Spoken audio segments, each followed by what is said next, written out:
All right, everyone, welcome back or welcome to the Limitless Stories podcast. On today's guests, we have Buk. How you doing, my man? Yes, sir. I got pleasure.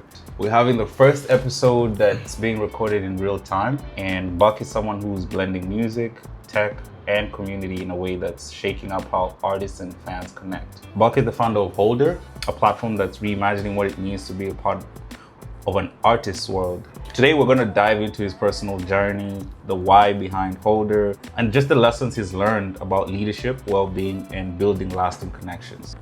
Give you a couple of minutes to introduce yourself. Yeah, for sure. And then we'll get going from there. So how you doing, my man? I'm good. Pleasure. Thank you for having me. Thank you for coming to the pod. Of course. Thanks for having me on the pod. It's a long time coming. It was. We go way back. It was. I feel like this is something that I've wanted to do in a long time. And what a better way to do the first in-person pod with you as the guest. So pleasure for having you in this community. But before we get into Holdr, I want to start with your story. Take us back to life before Holdr, right? What was life like growing up, and what experiences shaped your love for music and community? So I grew up in Zimbabwe, so I was exposed to a lot of different types of music, both in terms of what was around me in person and both what I was exposed to, watching TV or being on blogs all the time or on the mixtape side. So I think music was always a very big part of my life. It was always a very big passion. Right. But again, growing up in Zimbabwe, it's not anything I ever thought I would pursue in any capacity. I just never could imagine a world in which I worked in music. I just loved it so much that it didn't even make sense to me that it could be like a job or something that you do, something that you could build and experience in that way. So I think my upbringing definitely influenced a lot of my taste. Because growing up in Zimbabwe, you had exposure to obviously a lot of like American music and American media, but you also had a lot of exposure to South African music and South African media. You also had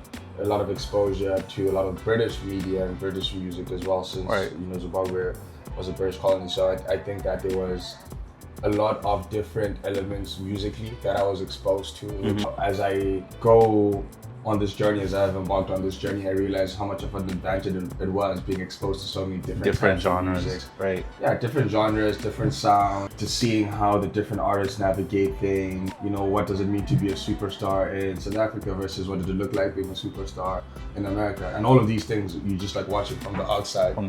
And so later on, when you get to experience some of those things, or at least observe it much closer, I think it gave me an interesting perspective and interesting context. I think you mentioned a couple of things on this take, like, being exposed to music at an early age, different sounds from different places, and also kind of like how you weren't really sure this is something that you would do full time. Was there any career that you were inclined towards before finding out like music was the avenue for you after, exposing yourself to the music industry in North America? I think in different stages of my life, that answer would have been different. From when I was young, I knew I wanted to build something. I didn't know what that would be. Right. And it's funny, I was talking to my mom the other day, and she was mentioning, I was like, ever since you're in grade 4 or grade 5, you never had an occupation or anything specific. You just said, I'm gonna build something, I'm gonna make something. Not even looking at music as a career, but I always knew that I would want to build something, or something that's maybe not very conventional. And I didn't know what that was or to articulate that. Right. Obviously, as I got older, like in high school, I thought I'd probably go into finance or accounting. Yeah. The traditional career paths from back home. Yeah, for sure. And then university, I really fell in love with technology and the tech ecosystem in that world. So I knew I had more clarity when I was in university. That I definitely could see myself doing something within the tech world. But at the same time, I also loved music. And in universities, when I started getting involved with artists and started to learn the industry. So I think it was a natural convergence to kind of end up where I'm at today, blending those two worlds. And you also mentioned how you never wanted to think the conventional way, the conventional career path, the conventional way of, approaching your life in general. Was this influence from your parents, or was this influence due to exposure to different environments, like the schooling system that you went to? Like, what kind of gave you that unconventionality? Yeah, I mean, I just didn't find it exciting. That's just like, that's the simplest way. It's like, I pursued what excited me, and typically it wasn't the things that were conventional. Okay. But what I found interesting, if that makes sense. And that wasn't influenced by anybody? Oh, it was influenced by all of those things. My parents, where I grew up, how I grew up, things around me, the things I was consuming. I think I just realized that to an extent, you are able to determine the outcome that you want. And obviously it's never guaranteed, but a large part of how things work out kind of dependent on the decisions you make, the actions you take. There's other variables, right? There's luck, there's timing, there's location, who you're around, conversation. Nothing happens in isolation. So I think I had plenty of influences, both internal, external, societal, whatever is consuming. Yeah, I think that's always a good blend. Learning from your environment, the people around you. The people around you typically shape a lot of how you think on your day-to-day. So I think that exposure to that life early definitely can impact how you were thinking at such an early age. Sure, and my dad always said, I'm paraphrasing here, but it's like, so it was kind of like, you either adapt and acclimatize to whatever environment you're in, or you adapt your environment to what it should be, in your view, whatever that looks like. An idea is an innovation in anything. That's a very interesting take, considering the fact that you moved from Zim to Canada. And those are two different environments. How do you see those two environments shaping you from what you were at the time in Zim and how you've evolved as this person in Canada? It's interesting. Growing up in Zim was really cool. I had a great childhood. I had a great high school experience, and I learned a lot. I think it's obviously a very different culture. I would say in Zim, it's a more homogenous society in the sense that on most topics, most people think the same way. If that makes sense. Like it's whether it's religion, whether it's social issues, for the most part. The grain is this way, this is where we're gonna go. And then moving to Canada, I realized there's so many, different beliefs, and it was interesting kind of moving from a place where I didn't question as many things in terms of how I saw the world and what was going on, to moving into a place where you had to question everything. Because it's like, okay, you're realizing so many different people, so many different cultures, so many different environments. And that was a great experience. But I think I needed the balance of both. You know what I mean? Growing up in a place like Zim, where it's like you have to adapt by any means. Society doesn't function in the same way it functions here. Government doesn't function in the same way. And that has a lot of like domino effects in terms of day-to-day life, or ideologically, how you see the world, how you see your... Yeah, exactly. I think when I moved here, one of the things that I struggled with was the freedom. You know, you come from a place where you've been around your parents, there's a system of like, family guiding you where you're going, and then all of a sudden you're thrown into the deep end to a new country. Scary. And you gotta figure it out. And there's a lot of freedom that you feel from moving away from one country to another, because now you have a chance to literally carve out a way for yourself, a pathway that's completely different in a different continent. Like, no blueprint, just vibes. I think it speaks to resilience. It speaks to being aware of your environment. That's a lot of mindfulness in that. So I think from that, my question to you is like, was there like a defining moment that you realized you wanted to be a part of building the music industry rather than just consuming it? I would say there was a lot of small moments versus one defining moment, if that makes sense. Can you double click on that? So what I mean is, like, it wasn't like one thing happened, I'm like, oh, this is it. It was, oh, I have some friends that made music, and a mutual friend paid it to us. Oh, like, this is really cool. To, oh, have you guys done a show? Oh, do you know this person? Do you know that? And figuring it out. And most of the time, you can't figure it out. Very few times you do figure it out and it works out, and it's like a compounding of that. So it's a compounding of getting it wrong a lot more than you get it right. But when you do get it right, it kind of moves you to the next step, the next phase. Are you, when you look at goals and visions, let me break it down into small compartments first and then work towards a bigger picture, or are you bigger picture and then break it down to small steps? I'm bigger picture. What is the conclusion, and working backwards, and then figuring out like, okay, if there's X amount of paths, we can try any of these paths, but we know where we're trying to go. Okay. And why do you think that's the case? Why do you think you work more from a bigger picture perspective? Because I mean, for me, it's all about, where you're trying to get to. And I think you can get somewhere by just being open. And I think you have a better chance of getting there if you have a destination that you're trying to go to. And even if the destination isn't exactly the same, and it's like the analogy of, if you're taking sail on a ship or a boat and you have a destination, that doesn't guarantee you'll get there. But I think you have a much better chance than just setting sail and hoping for the best. Same type of vibes of driving without a GPS, and you have a GPS, this direction. Like it gives you clarity because you know what road to take, what turn to take at what time. So I think I kind of see what you're saying with that. Yeah, but even without a GPS, let's say you just have a map.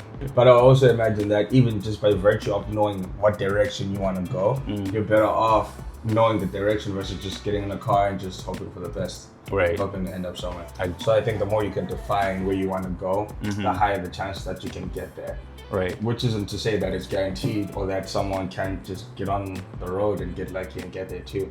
But it's like, do you want to, but to the best of your ability, can you be intentional about where you want to end up? Right. I think that intentionality speaks a lot to like your drive and ambition, and I think that is a good segue into like Holdr, the platform that you're a founder. For someone hearing about Holdr for the first time, what is it, and what gap does it fill for the fans and the artists? Yeah, I would say it's the ultimate way for fans to connect with their favorite artists. And then for artists, I'll say it's the ultimate way to build community, but not only build community, but create a business that can be sustainable. I think the music industry today revolves around volume. And what I mean by this is, let's say to make $3,000 to $4,000, you need 1 million people to listen to your music. Now that's very hard. It's very, very hard to do. 1 million people is a lot of people. And I think sometimes we're desensitized by these numbers because you have artists that have like 100 million people that listen to them. True. So it's an industry that you need a lot of volume if you're gonna make any money. But let's say you had the 1 million streams and you made $4,000. That doesn't account for any costs of recording the music, marketing the music. Doesn't account for you splitting up because you might have a producer that gets a percentage, you might have a manager that gets a percentage, you might have a label that gets a percentage. And it's very few artists that are able to make consistent or sustainable revenue do their music alone. And then you say, well, you know, you have merchandise, you have shows, but again, you still also need a certain amount of volume to be in a place where you can do those shows. Merchandise requires capital a lot of the time, or expertise to understand, okay, I need to order this is how I'm going to store it, this is how I'm going to fulfill it and everything else. So for us, we looked at it and said, what if instead of focusing on volume, you can focus on community, and instead of focusing on the quantity of relationships, focus on the quality of relationships that you have with your fans. So how Holdr works is artists have private members clubs. It's a one-time membership fee for the fan, and that gives the fan access to perks like early access to tickets, invites to events, early access to products. It can be bundled with a product. So let's say the membership comes with a signed hoodie or the membership comes with a vinyl. Completely up to the artist.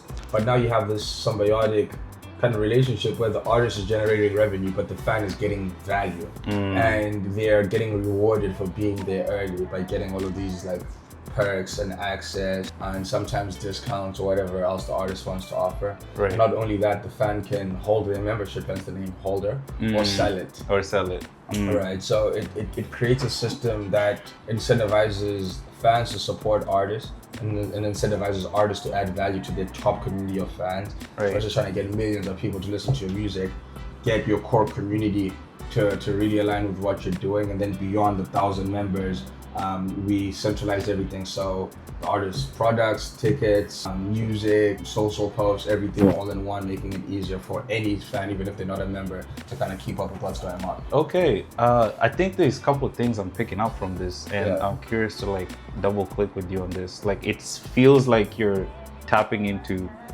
creating an ecosystem for the artists to be more efficient with what they do. Exactly. But at the same time, you're trying to tackle like a relationship community aspect feel with the fans. Exactly. What do you feel, is it like a symbiotic relationship where like you're trying to create from both angles, or is it more of like, I want the community to fulfill the revenue aspect? Like, are they interconnected, or it's... Yeah, they're interconnected, and I think that the ecosystem isn't just about connecting artists to fans, it's about connecting fans to fans and connecting fans to artists and connecting artists to other artists, and ultimately making an environment where artists again can build community, monetize, grow, and scale.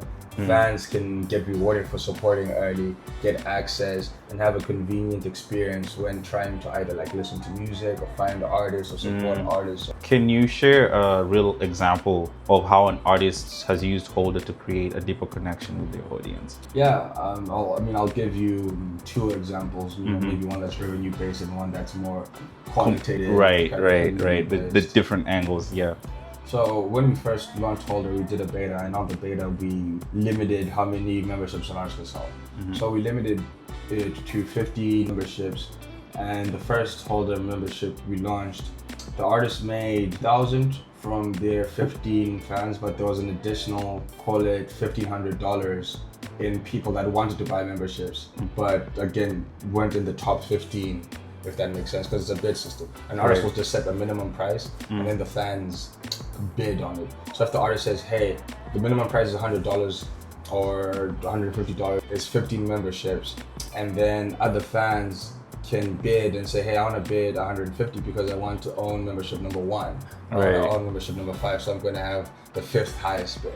So this artist made about $2,000 from 15 people and had an additional like $1,500 in unsold memberships, because that's how limited they are. Right. To put into context, there's that creates about $3,500 in value from 25 people. That is the equivalent of 1 million people listening to your music. Streaming wise? Streaming wise. Damn. So, as a use case, it's crazy, because it's like, yeah, you could generate as much money from 25 people supporting you than you can from 1 million people streaming. But beyond those people supporting you and becoming members, now you have almost like a secondary team of people, that are super engaged, that are commenting on all of your stuff, sharing all of your stuff. Even they go to shows, like they're not playing by themselves. So even if one of the perks of the members is they get a free ticket, they're not typically going to show up by themselves. So their friends are buying tickets, they're sharing the music. You kind of create this compounding effect of one member can lead to 3-4 new fans. Because as consumers, we're very word of mouth. I'll be like, great, what are you listening to? You put me on. Right. I'll trust that more than any algorithm, because I'm like, oh, okay, I like your taste. I respect his taste, yeah. Exactly. So you kind of see those aspects. And then on the community side, a bit of a sad story, but one of the I like a little balance. One of the artists had a member in their club that's really into the music, big fan of the artist, and kind of being part of Holdr brought them closer together. Right. And unfortunately, that fan was diagnosed with a pretty kind of hardcore disease. But and they reached out to us. They said like something that gave them hope and a lot of energy is that because of the relationship the artist and the fan had built on Holdr, the artist sent them the album in advance. So it's like kind of those are some of those moments you can't quantify the value and what that can do for someone's spirit. When you're going through a tough time, to be like, oh, this artist that I really like, I might get to hear the full album months in advance. And I feel like I'm a part of something bigger than myself. Direct consumption too. Yeah, it's literally from the artist to the fan. Exactly. And those are moments that I feel like most of us would wish with some of the artists that we loved growing up, right? That's a game changer. 100%. Because when albums drop, yeah, maybe you have a listening session with the same community. It's a vibe. Because everything we do in community is very different from experiencing it alone, especially with people who are niche in that same community. Exactly. That's really good, man. Like I think it's and I think when you were talking, you mentioned like earlier when you were building, there were some challenges that you faced. So just curious to understand, like within the first couple of months when you were building Holdr, like what were some of the wins and what were some of the hard moments that you faced as a founder? Oh man, there's so many hard moments, right? The technical difficulties of like, okay, this is how we want it to function, but are we able to build it in a way that it can function like that? And even if you can build it to function like that, can it function in a scalable way? Meaning that, okay, it works at 100 people. Could it work at 100,000 people? So there's a lot of like, yeah, exactly. And so it's like, okay, there's technical difficulties, and then there's also just like operational difficulties of how do you get everyone's incentives to align? How do you get everyone's timelines to align? How do you make sure you have the right resources and those resources are allocated properly? There's, getting the right team, getting the right people that understand the vision, understand why we're doing it, but also have the capability to execute, but also have the type of personality or the type of character to fit within the culture of the team? I think I'm hearing two different things. There's the operational difficulties, and then there's the people management difficulties. How did you decode operational difficulties? What do you have a team of people that you kind of partner up with? Were they instrumental in like solving those issues at the time? And what do you learn from these scenarios? Yeah, I think it's a lot of iteration, and I don't think it's a thing of like you figure it out. I think it's an ongoing process. Okay.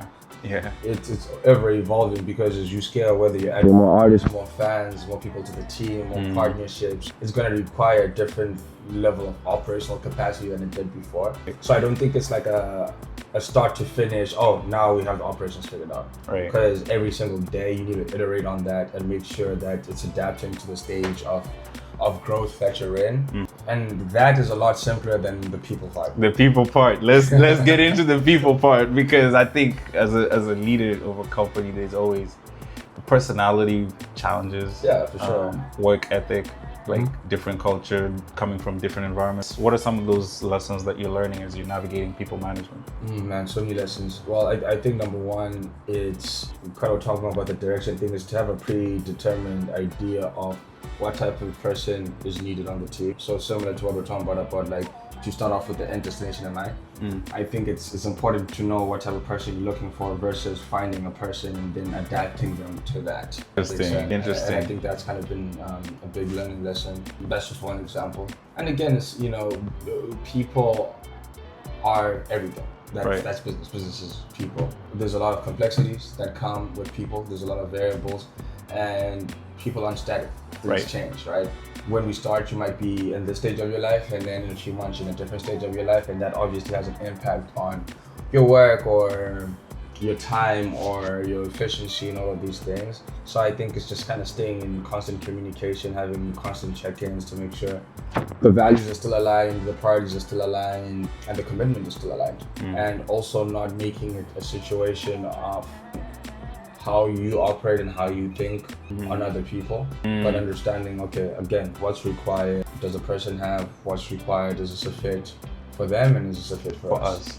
How would you, I think that's a very important point. I think as human beings, when we're put in a situation, we either adapt to that situation or we don't adapt. So in terms of company culture, how would you describe Holdr's company culture from like a founder's perspective? I would say it's very early stage. We're still figuring out what that culture looks like. But ultimately right now, it's a culture of wanting to support artists. It's a culture of working hard. It's a culture of pragmatism. Best idea wins. Logic wins.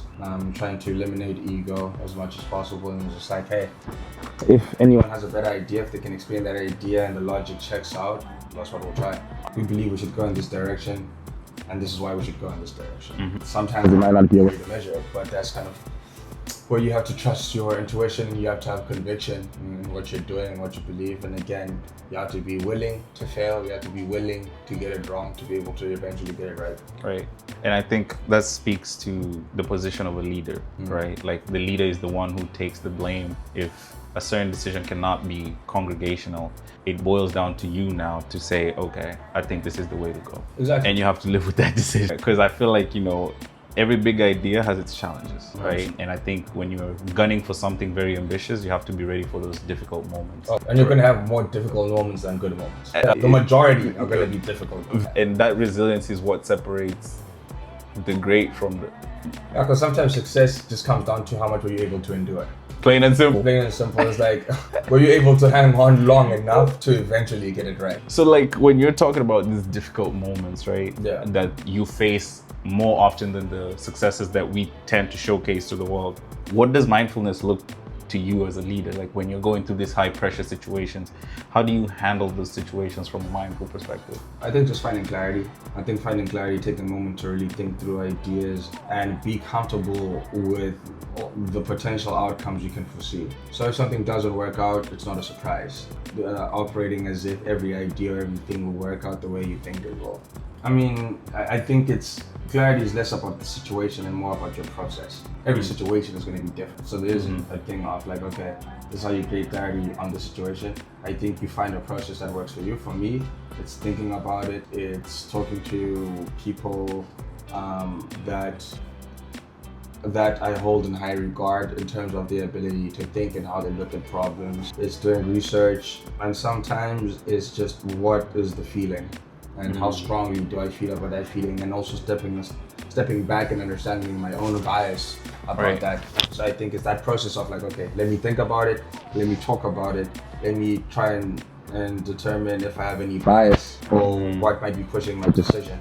Which is not to say that because you have bias you shouldn't do it. No, I think sometimes bias has a functionality that's useful. Into that context of decision making. Exactly. Can you give us a real life example of when you had to implement this strategy from like a personal standpoint, or like when you're going through Holdr's decision making process? I mean, I think an example is, as we launch Holdr right now, it's going to be invite only. And it's counterintuitive because in technology, it's about scale, it's about volume, it's many people that we come on. But our thing is, if we're saying to artists, it's not about the quantity of relationships, it's about the quality of relationships. We have to embody that even how we think operationally. So it's not about the quantity of the artists that we have on Holdr, it's about the quality of the artist and the quality of the experience. Even if that means that it'll take us a little bit longer, that's a worthwhile sacrifice. Exactly. And again, like as you said, like the quality of connections is what builds the platform. So it makes sense for you to kind of like take that approach even as you continue to build. When are you planning to kind of launch this invite only? It's already live right now, so we already have artists and we're doing campaigns as we speak and rolling out stuff and building case studies. Okay, perfect. I mean, in terms of mindfulness, I feel like that's a very practical approach that works for you. And I think it's about showing up clear-headed when it matters the most. So exactly, yeah. It's really good for you in terms of like just the pressure situations that you face. Yeah. Right? And I feel like we talk a lot more about mindfulness and decision making, but also as a founder, you gotta stay fit, right? Like you gotta stay. How do you kind of stay in shape with the physical demands of being a founder in the music industry, late nights, early mornings? How do you balance that with your physical health that is so paramount to functionality as a... Yeah, I think, for me, working out is a good time to like de-stress or think or ideate. So I try every other day to do something active, whether it's going to the gym or cycling or even just doing like a workout at home. I'm on the move and I'm not able to get in the gym all the time. But it's just making sure I put some time aside for that. So even if it's like, okay, I didn't get to go to the gym, I didn't cycle, can I just do some push-ups before bed or something like that? And just kind of make it part of your day-to-day. Yeah. Right. Have there been moments where neglecting your physical health showed up to your work?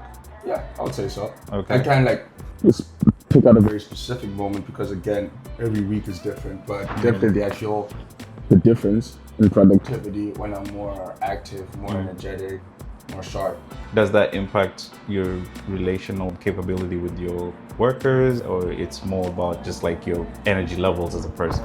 I think it's energy levels as a person, and I think that has a knock-on effect to that. Right. You gotta show up as a founder, and that's kind of tough if your energy is not at the right. It's very hard to showcase yourself in like I don't want to say presentable way, because you're always gonna be presentable. Yeah. So I feel, what's one small non-negotiable habit that you feel like others could try when it comes to like getting in that feeling of being stuck with your physical health? Like, what are some of the tools that have worked for you when you feel like, I'm not really feeling it right now? Yeah, I mean, I think it's something that applies even beyond work. Is me not feeling it. You don't do things because you feel like it. If you make a commitment, if you have a conviction to something, you commit to that thing whether you feel like it or not. Whether it's convenient or not, whether it's easy or not. They show up regardless. Whether you don't feel like it, whether you feel like it. I guess that's and it's not easy. Oh, anyone can just do it. But I think ultimately, if you only perform when you feel like performing, how are you going to compete? Business, in essence, there's an aspect of competition. So it's like, okay, if people aren't using a Holdr, what are they doing to solve a problem? If they genuinely is a problem, they're doing something else to do it. So if I'm only operating when I feel like it, the alternatives that they can use are operating regardless of whether they feel like it or not. You're looking at it from a competition standpoint. Yeah, it's just like a practical, right? It's like it's also you have a responsibility to the people on the platform, to the team and everyone else, that it's not just about whether you feel like it because you made a commitment to see this through and to build it and work through it. So you don't have the luxury of only doing it when you feel like it. Right. Yeah, you gotta show up regardless. Yeah. Yeah. That's a practical way to look at it. And again, relationships are a big part of this community, whether it's relationship with yourself or with your body. There's also human relationships, right? When it comes to this industry, like the music industry, there's a lot of like connections that can go sideways sometimes. What have you learned about building genuine and lasting relationships in the industry? Yeah, it's like building genuine lasting relationships. Now, relationships need to be nurtured, and you have to be intentional with the relationships that you value and the relationships that you prioritize, and why you prioritize those relationships. So when you say you gotta nurture these relationships, in terms of the people on your team or the artists that you kind of collaborate with, what are some of the ways that you get to showcase yourself as Buk the person and Buk as Holdr? Because you're a person, but you're also a brand. Yeah. So how do you kind of go into these relationships to make sure that you represent yourself at a high level, but also represent Holdr at a very high level? Yeah, so I think with that is again nurturing the relationship. And sometimes it's, you know, it's adding value. It's also not just being transactional or checking in on people when you need something or only talking when you need something. One of those things, because a lot of people that I work with on Holdr, there's relationships I've had for years, and those relationships are nurtured and there's trust that's built and so on. It's now it's like it's a no-brainer. If the relationship was just transactional, then they look at it as a transaction, versus if you've nurtured that relationship, it's more than just a transaction. Yeah, and I think that speaks a lot to like the nature of relationships in Vancouver in general. From my experience, like a lot of people tend to just be transactional. If I can gain something from you right now, cool. After that, I'm not really going to check in on you. So it becomes a little bit harder to nurture those types of dynamics, because it goes a long way to just show up sometimes, right? Like, hey, how you doing? How's your business doing? Yeah. Just checking in, even on a personal level. How's your sister doing? Exactly. It goes a long way. So yeah, with relationship building also, there's a role of community in the music industry, as we know with Holdr. How do you see the role of community evolving in the music industry over the next years? Like, what role do you think it'll play compared to the current landscape where it's more like metrics driven? How does community impact the music industry? I think that's going to be the biggest game changer. I think that community is essentially the only differentiator. Because if you think about how much music is coming out, how much content is coming out, it's like the content itself and the music itself is not going to do too much to differentiate. Community is what differentiates. So for example, you can have an artist that has a lot of followers, but if they don't have community, those followers don't convert into tickets, those followers don't convert sometimes into streams or into products. You can have artists that have a smaller following but have depth in their community, and they might have a much bigger business than the artist that just has a lot of followers. And the differentiator there is really just community. Community, yeah. Right. Do you feel like that is as a result of fatigue in terms of like content consumption, or that's just a shift in perspective overall with like the music industry? I would say it may be a combination, but I think that it's always existed. There's always been artists that have closer relationship with their fans pre this era of the music industry. Right. I think right now is that because there's so much content, you know, estimates say that there could be, you know, 40 million new songs a year coming out. So again, it's like those songs aren't going to be a differentiator, but if you can build community around the songs or around the artist, that's kind of what allows it to grow. What do you think is the role of the bridge of the gap between AI and the music industry? Like, there's a lot of, you know, you listen to a voice that's been cloned by AI, and I could put out a song and making me sound like Kanye West, right? With Holdr, can I use AI to release music and still be able to formulate community with the technology that, let's say, I find deeper connections or be able to understand the fan base and what's working and why it's working, versus the music part, or enabling a dummy account to be able to leverage someone else's name and likeness? I mean, with great things come challenges sometimes. Yeah. I feel like a lot of people are only looking at the positive side of like tech evolution, but there's always a dark side as well. So like in scenario, I was just kind of like thinking out loud in a scenario of like somebody who's kind of doing like a image likeness or sound likeness, whatever the case may be, can they still profit from the platform? We'll avoid it to the best of our ability, because that's not why we built it. Because it's more about connection and community. Okay. Right now, what's the most exciting thing happening at Holdr? Oh man, like I think we have some really exciting campaigns. I think for me, it's genuinely working with artists that I'm a big fan of, that I've been listening to a long time, and helping them kind of bring some ideas to life, for me is the most exciting thing. Again, as you said, like this is something that you kind of knew you'd be a part of, but also living it as a reality is a different feeling. I could definitely see that. If you had a magic wand and you had to achieve one big goal over the next year, what would that be? To help as many artists create sustainable businesses as possible. Going back to the ecosystem and the why for Holdr is, I guess, long-term, short-term, it could work. For anyone who is listening and wants to get involved with Holdr, what's the first step?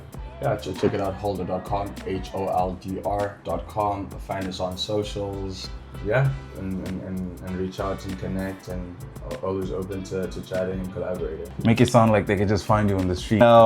As we kind of get into the closing section of this episode, if you could give one piece of advice to somebody who's chasing their vision, what would that be? Just do it. Just go for it. It's not going to be perfect. The first iteration isn't what's going to work, but don't spend time looking at all the scenarios, because what you can hypothesize is very different from the reality. So the closer you can get to trying it out, testing it out, whether it's releasing music, whether it's trying to start something, whether it's working with artists, just try it. Don't wait until you feel like the environment is perfect or the variables are perfect, because you'll be waiting a very long time. Do you feel like that has worked for you personally? I'd say so, yeah. Yeah, just do it.